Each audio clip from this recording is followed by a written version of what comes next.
కిలకిల నవ్వే కృష్ణమ్మ అమ్మా నీకు వందనం. గోదావరి నగల మీద కోటి కలల గానమ కృష్ణమ్మ పరుగులకు మురుగుల హారమ.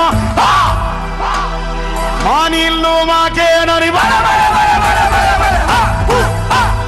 మా నీళ్ళు మాకేనని కత్తుల కోరాటమా కన్నీటి గానమా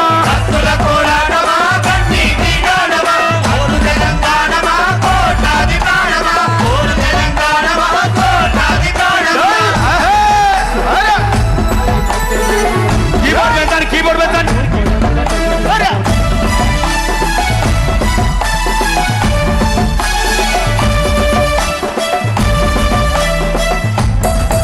అదిగో ఆ ప్రకృతిని చూడు అలా అలుముకుంటుంది. ఆ కొమ్మలు గాలితో ముద్దాడుతాయి, ఆ పువ్వులు అలా ఆడుతాయి. అదిగో ఆ పావురాల జంట నేనెప్పుడు విడిపోనట్టుంది. విడిపోయిన బంధమా చెదిరిపోయిన స్నేహమా ఎనబాసిన గీతమా ఎదల నిండ గాయమా పువ్వులు పుప్పొడిలా పువ్వులు పుప్పొడిలా పవిత్ర బంధమా